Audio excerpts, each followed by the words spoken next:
And then I want to submit all that stuff and be like, well, how many of these things can you get without much work, like without a lot of effort on my part, and submit all of them? So it's my belief that volume really is like what it's all about. To show the absolute, you know, there's the volume of vehicles and obstructions of the bike lane. It's like all over all the time, and it's hard to really convey that. You know, and so I think when even the most prolific submitters of unreported are only doing kind of a relative handful of what they actually see. I don't even do it anymore. I probably see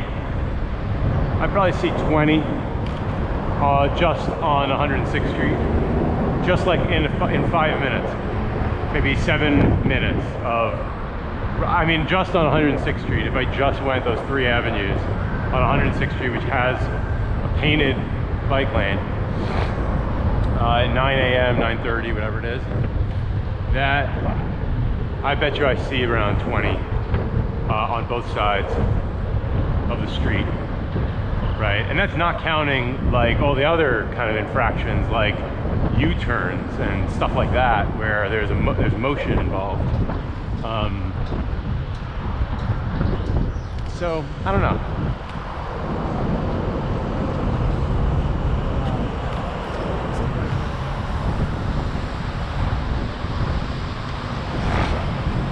I don't know. I don't know what that means, but my guess is like, if you did kind of have a handful of people documenting just for, you know, a half hour a day in various locations, you would really quickly see how widespread this stuff is. And it's kind of like, it's such a crazy thing that it's up to the police. The NYPD is responsible for enforcing this stuff. Which really makes no sense, right? Like, why are they doing traffic enforcement? I mean, I get maybe there's the historical reasons, because the Department of Finance was like involved in fraud, and they shifted the departments in the 80s, and now it's a bureaucracy and whatever. I don't really care about that. I'm just, you know, it just doesn't make any sense. Because you're like, why would you want people who are like supposed to be out fighting crime out like ticketing cars, you know, and drivers and stuff? Such a weird kind of thing. Or that traffic cops can't write tickets, right? That's the other thing. They can't write certain kinds of tickets. They don't have any authority, any control over anything. You have to be like a regular police officer to write like a moving violation. Traffic cops can only like give like parking tickets or certain types, I think, stuff like that. Doesn't make any sense. You don't have, you know, we haven't put cops on buses to do the, well, we have, but you know what I mean, to do the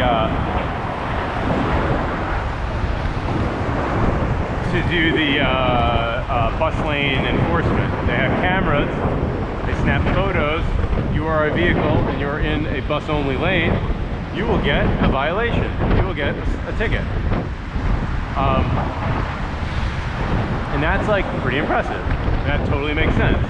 You put it on the buses that are impacted, and they're only taking pictures. They're not even, you know, you can't even say it's like a money grab, because it's literally only when, this is what my favorite part of these kinds of things, is the interaction is only happening because the bus is trying to get through, and it is obstructed by a vehicle.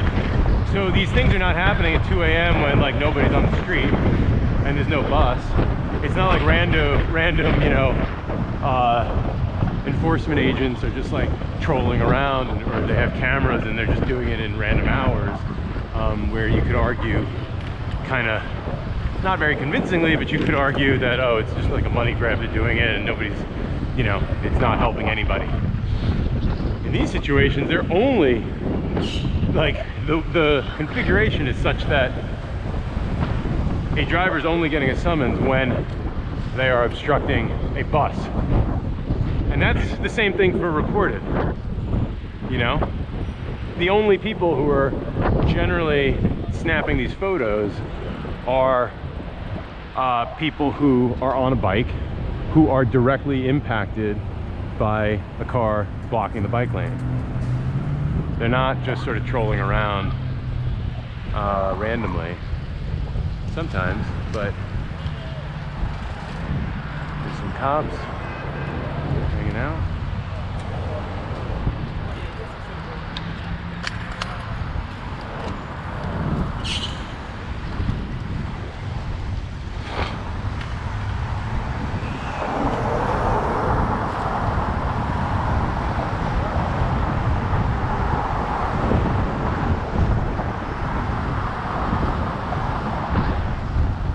That's why I really think there should be an agency. Just introducing an agency means introducing more bureaucracy, and it's kind of the whole problem that we find ourselves in today.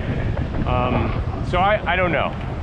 I obviously don't know how dysfunctional the city government is and how you actually create these kinds of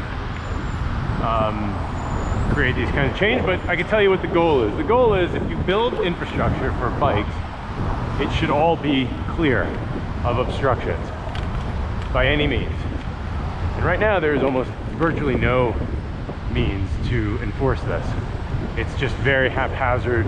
You have to complain a lot to your like local precinct, you know, which is like, who has time and energy to do that? But meanwhile, if you stand in the street or you block car traffic for like 10 seconds, cops can arrest you because you're obstructing traffic, and that is like a crime. That's like straight up a crime. But blocking a bike lane is like a shruggable, who cares, nobody really, you know, nobody gets it. There's no big deal.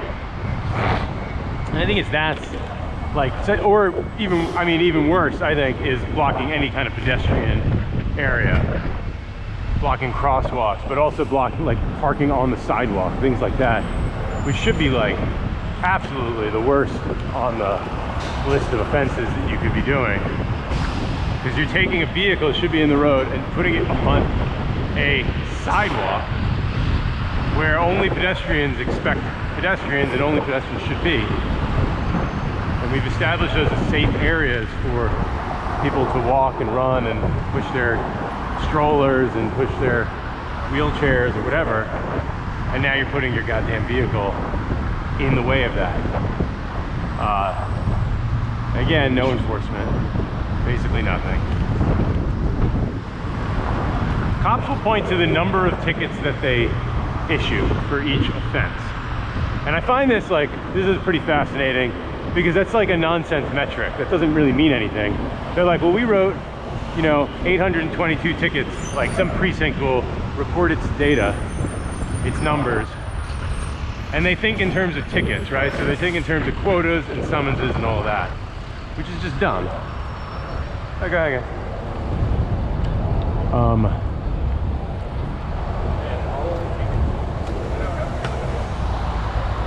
So look at this. You got 3-4 cars. 1, 2, 3. There's a van over there. All of them violating the right-of-way right in front of a police officer that's parked. This van right here, all of them. Nobody stops, nobody slows down for all the pedestrians crossing the highway here.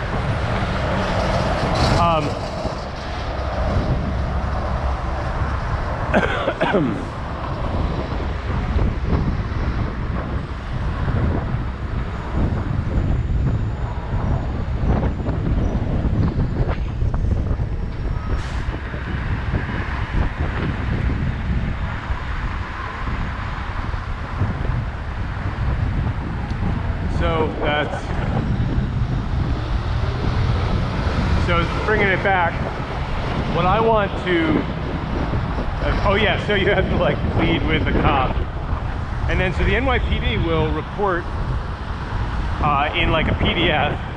That's of course like not really machine readable, it's pretty cruddy, but they'll report on the number of tickets that they write, number of infractions, number of whatever, you know, crime stats.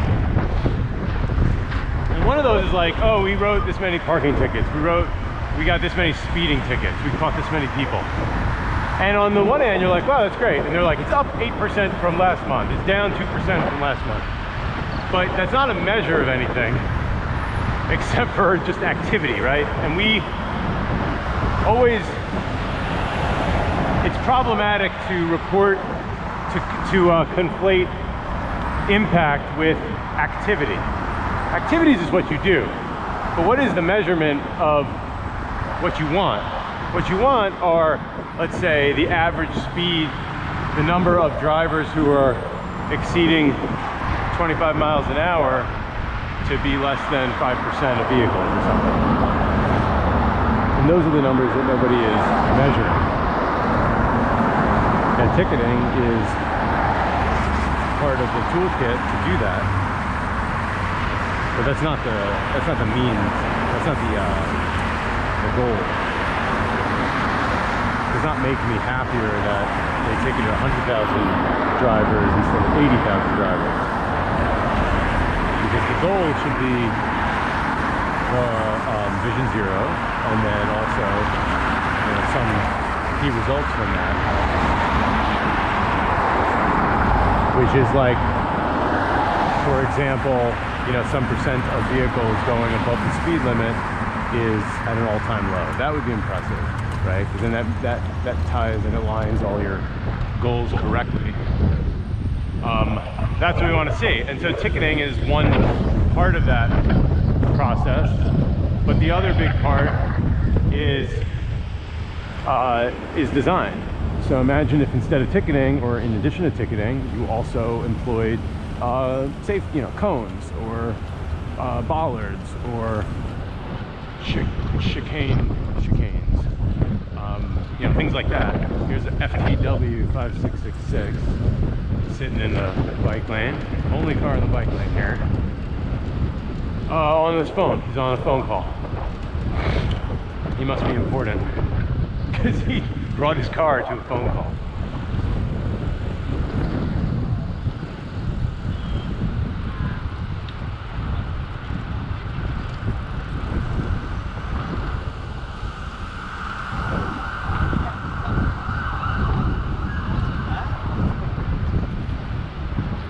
People say they almost got hit by a bike, almost got hit by cyclists. Have you seen these bike lanes? People just walk out, nobody gives a shit. They know that no damage will come from getting hit by a bike, like almost no damage. Nobody, I mean, the thing is, people do this in the street with cars, which I think is also kind of insane. But in those cases, you actually do get seriously damaged or killed. But people will just sort of walk blindly into traffic. But I think it's because we just don't do enough to make this stuff clear, that this is a bike lane and that it's protected and that it's maintained properly, and and all of that. Because it's used for so many other purposes. You're like, oh, this is a walking lane, this is a door zone lane, this is eat your ice cream in your car, eat lunch lane, loading zone, right? It's school buses in there. Everything just kind of does whatever in this lane. So it's not clear that should be cyclists all the time. You should always expect them here.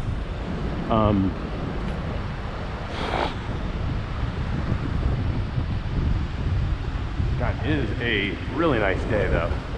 I'll be honest, this morning is a nice morning. Hope we don't get any bad news about something, say like some street fatality or something.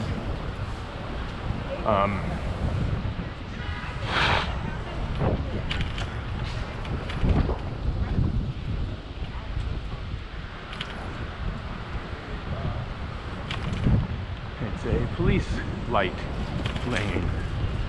That's what you can put in the lane. It's a leaf collection lane. It's like, cool, now I don't know what this is. It's just this gutter of crap. anybody looks before they turn.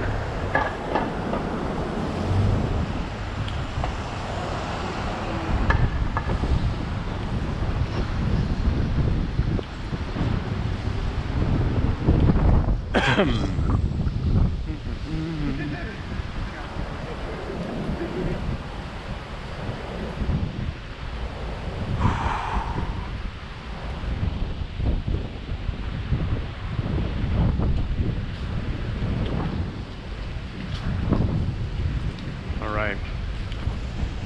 Thanks for watching biketalk.nyc with your host Jeff. Please like and subscribe. I think a couple of you have subscribed. That's awesome. Hopefully I will have my voice back and be able to talk a little more clearly. Please stop. Thank you. Oh wow, no bikes here. I'm gonna get 2 angel points for this ride. Heck yeah. All right, it's worth 12 cents. All right, we'll see you later. I hope.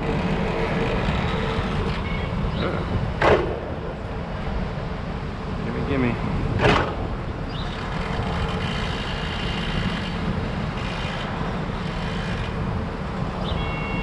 Uh-oh. You have to lift it. Yeah. There we go. Yay!